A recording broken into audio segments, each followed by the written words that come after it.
주 안에 복된 한 주가 시작됐습니다. 이번 한 주도 주님과 동행하며 주의 은혜로 승리하는 은혜 한 주 되시기를 예수님의 이름으로 축복합니다. 오늘 월요일 새벽 하나님 말씀은 사무엘상 25장 23절부터 31절까지 말씀을 중심으로 분노의 칼날을 막아선 아비가일의 지혜와 겸손이라는 제목으로 말씀의 은혜를 함께 나누고자 합니다. 이 여인 아비가일은요, 실로 갑자기 다가온 위기를 기회로 바꾼 아주 지혜로운 여인입니다.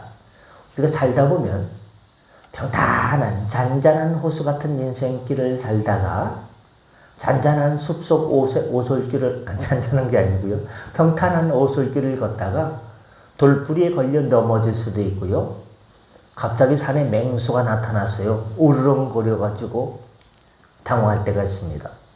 산속을 걷다가 멧돼지를 만나면 어떻게 되겠습니까? 멧돼지가 빠르지 않습니까? 나무에 올라가든지 하여튼간 아니면 죽을 힘을 다해서 도망가야죠. 아비가일은 실로 위기를 기회로 만든 여인입니다. 이야기는 거대한 분노에 휩싸인 한 남자 다윗으로부터 시작됩니다.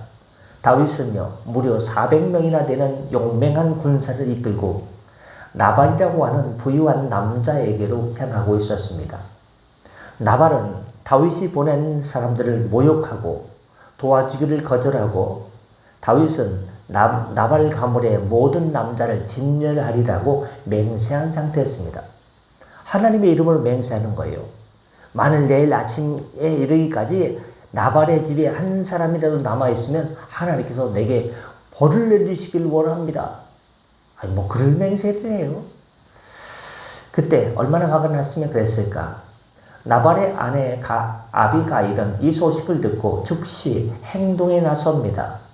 행동파예요. 그녀는 남편 나발에게 이 사실을 알리지 않고 급하게 풍성한 예물을 먹을 거를 준비를 풍성을 바리바리 해가지고 나귀에 싣고 다윗을 만나러 갑니다. 마치 고요한 폭풍을 향해 나아가는 아주 작은 돛담배와 같습니다. 마침내 다윗을 만난 아비가일은 나귀에서 내리자마자 어떻게 합니까? 갑자기요, 얼굴을 땅에 대고 덥죽 엎드려 절하면서 네 주여 하고 간청했습니다. 네 주여, 이 죄악을 나에게 돌리시고 이 여종의 말에 귀를 기울여 주시옵소서. 내 남편 나발은요, 그 인간은 그 이름처럼 미련한 사람입니다. 저는요, 나발의 부모님이 좀 그래요. 어떻게 사랑하는 자식 아들내미를 낳고 나서 이름을 갖다가 나발이라고 칠 수 있어요? 나발의 이름 뜻이 뭡니까? 미련한 놈. 어떻게 자녀의 이름을, 애기 이름을 어떻게 미련이라고 질 수 있어요? 참, 왜 그랬을까? 이해가 안 갑니다. 내 남편은 미련한 사람입니다. 부디 이 일로 다윗이여, 너무 마음 아파하지 마시고 왕이 되실 주께서 피를 흘리는 일로 인해서 마음에 꺼리낌을 갖지 않기를 바랍니다. 나중에 왕자에 딱 올라가지고 다윗이요, 내가 그때 부자 나발을 싹쓸이 다 죽여버렸지? 그게 좀 마음에 껄쩍지근하구마잉? 이런 마음 가지면 되겠습니까? 라고 얘기하는 거예요. 놔두세요. 하나님께서 나발을 친히 보복하실 것입니다. 그러니 부디 이 여종을 기억하여 주시옵소서. 아비가일의 말은 분노로 가득했던 다윗의 마음을 부드러운 순두부처럼 부드럽게 순간 만들어 주었습니다. 그녀는 남편의 잘못을 변명하지 않고 오히려 자신의 죄로 돌리며 지혜롭게 중재했습니다. 그녀는 다윗이 장차 이스라엘의 왕이 될 것을 알고 있었고 그의 명예가 복수로 인해서 더럽혀지는 것을, 얼룩지는 것을 원치 않았습니다. 다윗은 그녀의 말을 듣고 보니까 이 여인은 지혜로운 여인이구나. 하나님의 뜻을 깨닫게 되었고 아비가일의 지혜를 칭찬하여 막 400명의 군사를 이끌고 나발과 그 남자들을 죽이려고 오던 사람이요, 마음이요 봄눈 녹듯이 사사라라 녹아간 다음에 아비가일의 지혜를 칭찬하며 하나님께서 내게 복을 주시기를 기도했습니다. 결국 다윗은 복수를 포기하고 평화롭게 돌아갔습니다. 우리에게 이 말씀을 통해서 적용되는 교훈이 무엇입니까? 이 이야기는 단순한 과거의 사건이 아니라 오늘날 살아가고 있는 저와 여러분에게 어떤 것을 교훈해 주냐? 첫 번째, 위기를 닥쳤을 때 지혜와 겸손으로 해결해라, 이 말입니다. 아비가일은 다윗의 분노를 잠재우기 위해서 자신의 지위, 여러분 그 지역 유지 아닙니까? 유지의 부인 사모님 아닙니까? 여사님 아닙니까? 자신의 지위와 체면을 다 내려놓습니다. 그냥 나귀에서 내리자마자 넙죽 엎드려서 살려주이소 하고 겸손하게 엎드렸습니다. 그녀의 지혜는 문제의 핵심을 정확히 파악하고 미래를 내다보는 통찰력을 가졌습니다. 세상이 막 AI로 해가지고 막 하루가 다르게 막 변하지 않습니까? 이럴 때 우리는 통찰력을 가지고 어떻게 우리는 믿음을 유지할 것인가 생각을 해야 됩니다. 우리가 일상에서 갈등을 겪을 때 감정적으로 대응하기보다는 아비가일처럼 겸손하고 지혜롭게 문제를 해결하는 자세가 필요합니다. 여러분 이 세상을요 감정적으로 대하려면 어떻게 해요? 못 살아요. 뉴스만 틀면요 저 인간들 저것들 하면서 야 세상에 이런 나쁜 놈이 다 있나? 부모님에게 이렇게 하는 자식이 있나? 세상에 이런 이웃이 있나? 참 세상 말세다 정말 감정적으로 되면요 막 화가 피가 부글부글 끓듯이요 화나고요 씩씩 뗄 일만 남아있어요. 그 오래 살겠습니까? 화만 내면. 세상을 감정적으로 대응하기보다는 누구처럼 아비가일처럼 겸손하고 지혜롭게 문제를 해결하려고 하는 자세가 필요합니다. 그래서 예수님께서는 마태복음 5장 9절에서 이래 말씀하셨죠. 화평케 하는 자는 복이 있나니 그들이 하나님의 아들이라 일컬음을 받을 것이라. 이 세상을 살면서 하나님의 아들이 누구냐? 하나님의 딸이 누구냐? 화평케 하는 사람이라 이 말입니다. 샬롬, 하나님의 샬롬을 나누는 사람들, 자기의 분노를 조절하고 하나님의 사랑으로 살아가는 사람이 하나님의 자녀다 이 말입니다. 우리가 늘 그럽니까? 그러지 못해도 넘어져도 또 그렇게 하면 됩니다. 주님께서 도와주시고 마음을 성령께서 풀어주십니다. 고전소설 중에 오만과 편견이라는 고전소설이 있지요. 주인공 엘리자베스는 처음에는 다시의 오만한 태도를 오해하고 엘리자베스가 생각하는 거예요. 저 다시 참 인간성 참 안 좋아. 너무나 교만하구만. 막 목에 깁스했어. 그 다시의 오만한 태도를 오해하고 미워했지만 내가 너무 편견을 가지고 있었네. 엘리자베스가 생각하는 거예요. 내가 편견으로 너무 이 세상을 봤네. 너무 삐딱하게 이 세상을 봤네. 내가 옛날에는 안 그랬는데 내가 왜 그렇게 살다가 보니까 뻣뻣해지고 왜 그렇게 편견을 가지게 됐지? 하고 자신의 편견을 인정하고 겸손하게 진실을 깨달음으로 서로의 관계를 회복합니다. 방자하고만 오만하고만 교만하고만 했더니 그게 문제가 아니고 내가 삐뚤어져 있던 거예요. 내가 편견을 가지고 있던 거예요. 그래서 소설 제목이 오만과 편견이 아닙니까?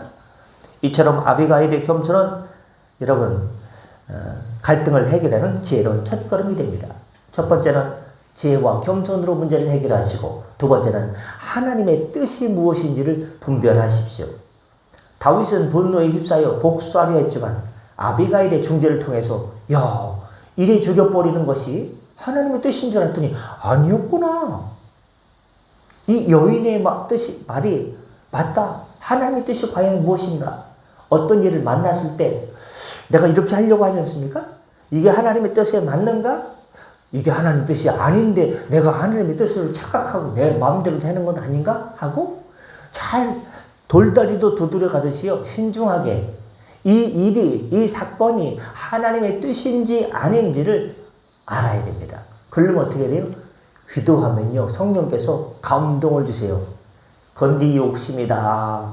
그건 네 욕심이다. 그것은 하나님의 뜻이다 하면요 어떻게 합니까? 죄송합니다. 하나님의 뜻인 줄 알았더니 제 욕심이구만요. 회개하면 됩니다. 끝으로 하나님의 때를 신뢰하시길 바랍니다. 모든 건요 만사가 다 때가 있습니다. 여름이 안 지날 것 같은데 지금 매미 소리가요 거의 엄청나게 서라운드로 들리고 있지 않습니까? 근데 때가 되면요 매미 소리가 사라져요. 무슨 소리가 들리기 시작합니까? 귀뚜라미 소리가 들리겠죠. 만사 모든 일에는 때가 있습니다. 엄마 뱃속에 있는 애기도요 10달이 돼야지 나옵니다. 물론 조금 일찍 나온 애들도 있지만 하나님의 때가 있다니까요.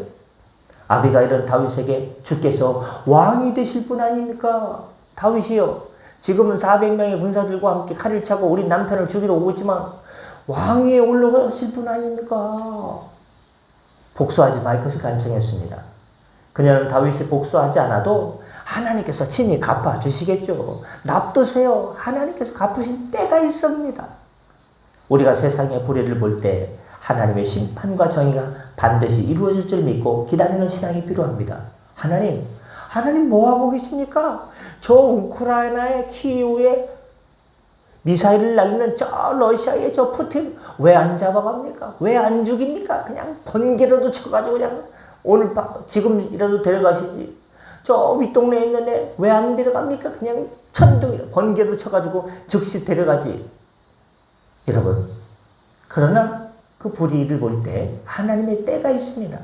하나님께서 심판의 때를 숨을 고르고 계세요. 하나님께서 손가락만 톡 튕겨도요 다 날아갑니다. 새끼손가락만 살짝 톡 튕겨도요 중상입니다. 조금 세게 튕기면 죽습니다. 다 하나님의 심판의 때가 있어요. 그러니까 우리가 원수에 대해서 복수를 하려고 하지 마시고요. 하나님께서 알아서 처리해 준다라는 생각을 가지고 나는 다만 주 안에서 행복하게 살면 된다. 주님의 뜻을 따라 분별하며 주의 일을 하면 된다 하면 됩니다. 그 말씀이 어딨냐? 로마서 12장 19절에 복수하는 것이 내게 있으니 내가 갚으리라. 그 내가가 누굽니까? 하나님께서 알아서 해줄 테니까 너희들은 괜히 씩씩대지 말고 하나님만 잘 섬겨라 이 말입니다. 한 유명 스포츠 선수가 불미스러운 사건에 연루되어 큰 고통을 겪었지만 그런 개인적인 복수 대신에 오직 훈련에 전념하며 실력으로 모든 것을 증명해야겠다고 말했습니다. 이처럼 하나님의 때를 기다리며 자신의 자리에서 최선을 다하는 모습, 내게 억울한 일을 당했어도 그에게 원수 갚는 대신에 내게 맡겨진 일, 뭡니까? 아이들을 운행하는 일, 남편을 돌보는 일, 학원에서 애들 가르치는 일, 내게 맡겨진 일을 감사하며 기도하며 기뻐하며 그 자리를 지켜내면 그게 최고입니다. 말씀 마칩니다. 오늘 말씀을 통해서 우리는 분노와 복수심이라는 인간의 본능 앞에서 아비가일의 지혜와 겸손 그리고 다윗의 순종이 얼마나 중요한지를 보게 되었습니다. 우리가 살면서 갑자기 억울한 일을 당할 때 억울하죠. 핸드폰 보면서 이놈이 제대로 앞도 안 쳐다보고 와가지고 갑자기 부대가지고 이게 얼마나 몇 달 동안 막 신경 때문에 이 세상에 이거보다 억울한 일이 어디 있습니까? 내가 핸드폰 보다가 내가 넘어졌으면 덜 억울한데 나는 멀쩡히 걸어가고 있는데 갑자기 이놈이 앞도 안 보고 자전거를 타고 와다 부딪혔으니 이게 얼마나 세상에 억울합니까? 억울한 일을 당할 때 감정에 휩쓸려 저놈 하고 그런 마음이 생길 수 있어요. 그러나 성경에서 뭐냐? 감정에 휩쓸려 스스로 복수하려고 하지 말고 먼저 겸손한 태도로 화해를 구하며 하나님 뜻이 어디 있는가 분별하라는 것입니다. 주님께서 친히 모든 일을 처리해 줄 걸 신뢰하며 우리 마음속의 분노를 용서와 평화로 바꾸는 평화의 사도가 되시기를, 지혜로운 사도가 되시기를 예수님의 이름으로 축복합니다. 기도하겠습니다. 오 사랑과 은혜의 주님, 오늘 말씀을 통해 저희에게 지혜와 겸손의 마음을 주시니 감사합니다. 분노와 억울함으로 마음이 흔들릴 때 주님의 뜻을 먼저 구하는 믿음을 주시옵소서. 우리의 감정을 내려놓고 주님의 때를 신뢰하며 용서와 화해를 택하게 하여 주옵소서.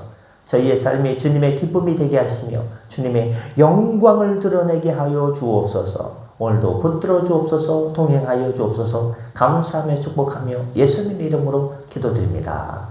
아멘. 다 같이 자로 기도하시고 편하게 들어가시겠습니다.